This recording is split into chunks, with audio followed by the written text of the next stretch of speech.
What's up, guys? Welcome back to the trading world. Today is January 27th, 2026. If you guys are new to my channel, I cover the market every single day, covering real trades you can take in the NASDAQ futures market to make real money. Let's go ahead and jump right into it. So, today was actually very cool because I caught a 3R trade. I took one trade before this, it was a break even. And then I caught this trade, which I took profit, some at 2R, some at 4R, and I'll go over exactly how I took that. This was the trade. You can see it was an outside bar. So you guys might remember my short form video on outside bars that I made recently. And what an outside bar is you'll see a candle, and then the next candle after that candle takes the low and the high, and yeah, and then looks like it's about to close higher and run higher after that. And that's basically it, right? A candle, which the candle after takes the low and the high. And the key is to have it really fit in with the narrative. So we had a key level here. We had a 5-minute breaker. The cool thing about this 5-minute breaker is it was actually an hourly breaker. And not only that, I'll get into it more later, but we had these SMTs as well. So you can't just take a random outside bar. A random outside bar is not going to work. But when an outside bar fits the narrative like this trade did, you can see this was actually, really nice, right? Delivering from this key level with SMTs. We had a sweep of the candle bodies here, and then bang, outside bar, and then all these were low resistance. I went break even at this high, TP1 and TP2. So I'll go more in depth on that real quick. So what made me bullish at the time? Initially when the market opened, I was actually bearish. And the reason was we had an overnight gap below. However, once you go over to the higher time frame chart and you see this 4-hour candle close, right? So this is the 6 a.m. candle, right? So that means that candle closes at 10. You can see we're delivering from a gap, and then we closed higher very, very aggressively, right? So just pay attention to this candle specifically. This candle, the way that it closed, was super bullish and gave me the narrative that, this next 4-hour candle is probably going to continue to go higher because this 4-hour candle is super bullish. So with that in mind, I was like, okay, well, with that in mind, I'm bullish. I want to look for key levels. So what key levels do we have? Well, if I drop down to lower time frame, I'm like, okay, well, we have a breaker block, right? A breaker block. What is a breaker block, by the way?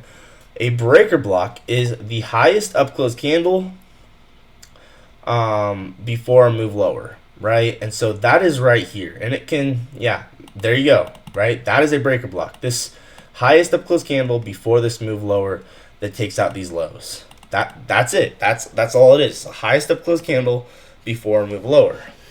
And, well, what ends up happening here? We end up, this is not a 1-minute breaker. It's just it's a 15-minute one. We end up, you can see here, pushing back into it. Around when? 10:15. So, a lot of time when we have a breaker block that looks like this, I'll just use the wick.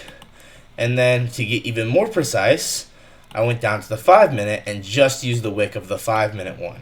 So now you can kind of see, okay, this is where Jake got his key level for his trade. He looked for the highest up close candle before the giant move lower, and then he knew the 4-hour was bullish. So with that in mind, we have a 5-minute breaker. Now we pop down to that 15-second chart. Now you don't, drop down to a 15-second chart, and it's actually all the way over here. And then we get the trade, right? and the rest is history. We get that outside bar. I knew the higher time frame was bullish because that 4-hour candle closed so aggressively higher, and then we took that outside bar, and then we got TP1 and TP2. So that was how I took this trade today. That trade today. There's the trade once again for anyone who wanted to see it. I also tried this inversion here. Just quick break even. I knew that this was, probably gonna, like, it had a decent chance to be break even, and it was. I don't really regret it. I think it could have kept expanding higher, but we just did not keep expanding in that with that 30-second inversion. So now let's talk about the rest of the day. So what else happened? Well, once again, this kind of comes back to that video I made about high resistant liquidity versus low resistant liquidity. So for those who have no idea what I'm talking about, it's going to be a lot of jumbled words. You're like, what the heck is he saying? Basically, what will happen in the market, in the futures market, and in all markets is we'll make these liquidity curves, meaning we'll create these trend lines where every single high we push into it, it'll make a lower high and lower high, lower high, lower high. Eventually, when the time and price are aligned, the market's gonna aggressively run through this. That's a low resistance liquidity run, meaning all of these highs are gonna have a ton of stop losses, and then finally, when the time is right, we're gonna go run through all of them.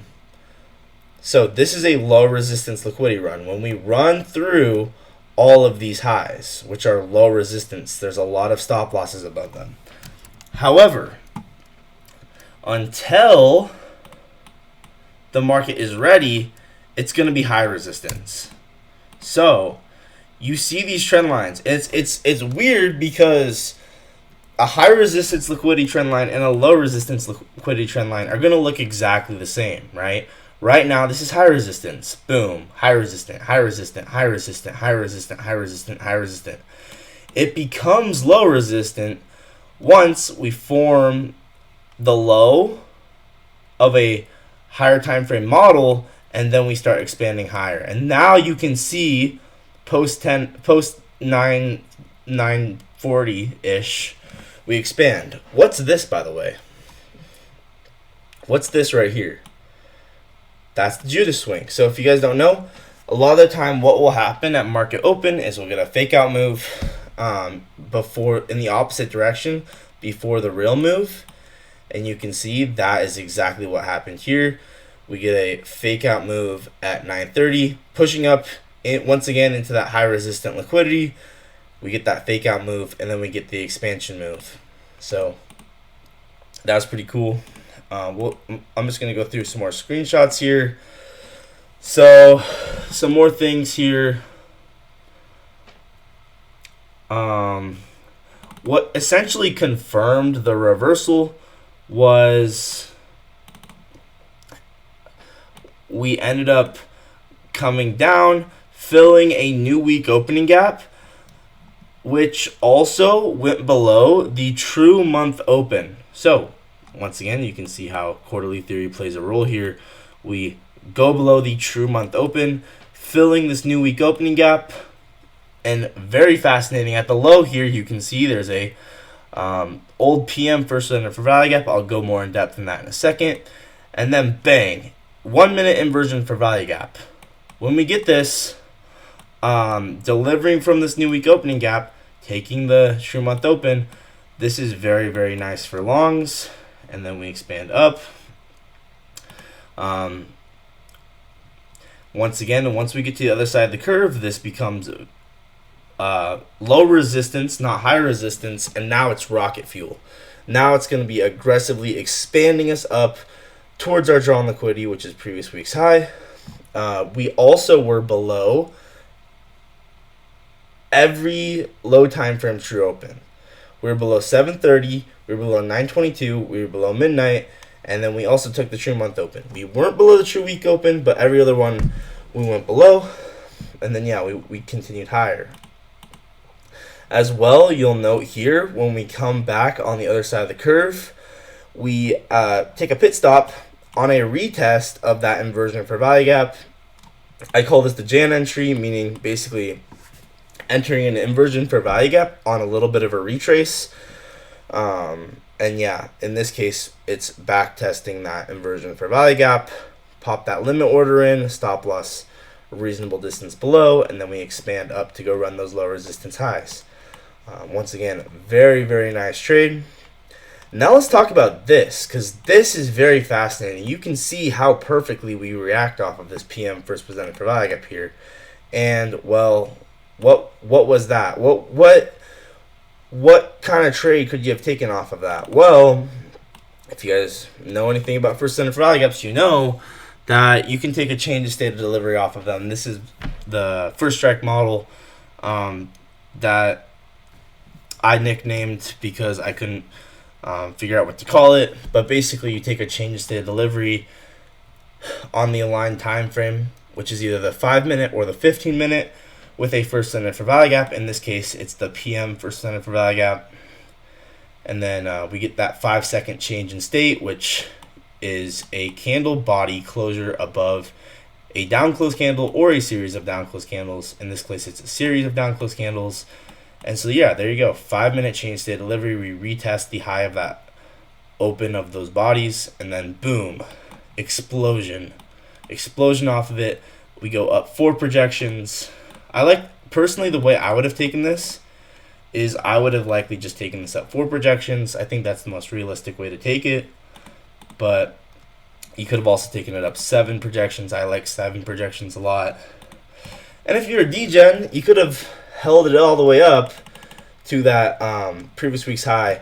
The reason this previous week's high was such a nice strong liquidity is because we formed high of the day just barely below previous week's high. So it just kind of left this really nice untouched high, very high, a high significant high, and it left it untouched. And because of that, it was a nice target for a trade. Let's see. Yeah, beautiful Judas swing. And then what happens after? So this was from 9:30 to 9:40. And then post 9:40, we start to expand.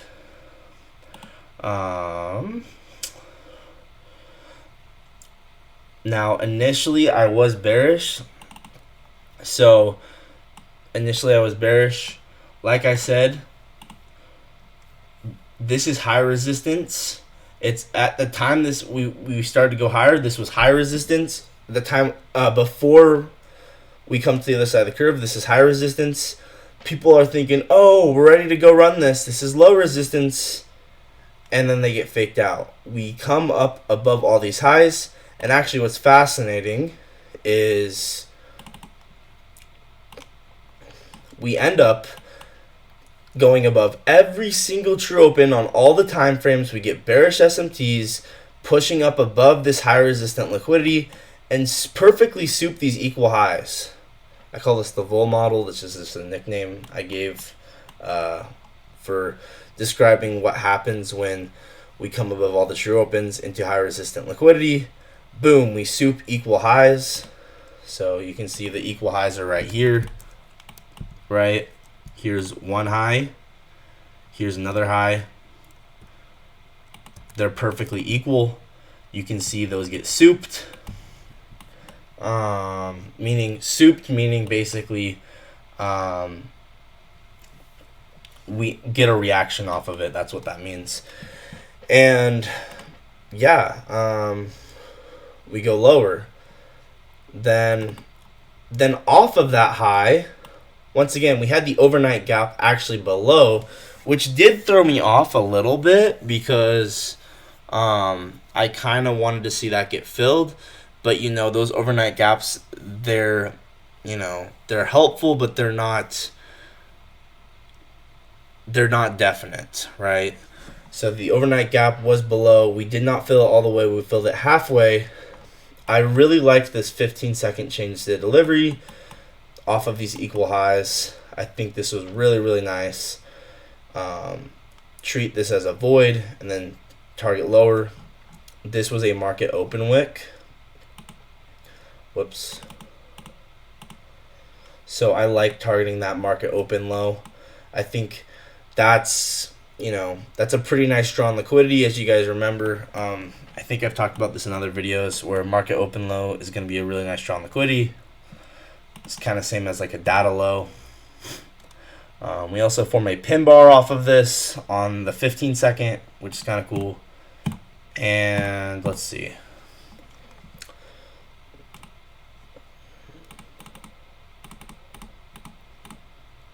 Oh, this is cool. So we fill the new week opening gap. We come back up the other side, and we have the true week open here. What ends up happening? We come back down to the true open, push down into it once, twice, 3 times. On the 5 second, we get an outside bar. This is such a niche trade. This is such a obscure, like, no one's thinking of this type of trade. Only me. But look at this. We're below the true month open. We've kind of efficiently filled this new week opening gap, sell side and then buy side. Pop below the true month open, 5 second outside bar. Look at that. You see the outside bar? We have an old candle, and then the next candle takes the high and the low. Boom. Look at that. And then we draw up to the highs of market open. How cool is this, guys? Y'all see this? It's very, in my opinion, very cool. More realistically, though, obviously, I just take this up like probably 4 projections, maybe 7. And then, yeah, realistically, I would not take that trade. You know what I mean? But I just like to point it out. This is something interesting I noticed. I don't know if, I've never really backtested this before, so this is kind of experimental, but the reinversion of the first presented for value gap, where we inverse it to the downside and then inverse it back up to go run these low resistance highs. This is something I've never looked at before, but I kind of like it. And yeah, I think that about covers everything, honestly. But yeah, beautiful trade I caught today. Super happy about it. Yeah, that basically covers everything, guys. So hopefully you guys enjoyed this video, and just wanted to get this done and get back to making these every single day, because I think it's important to have it for the record so we can look back on every single day. And like, if you don't record and look at the past, you're never going to learn. So I do think it's important to record these every day. With that, I'll see you guys in the next one. Peace out.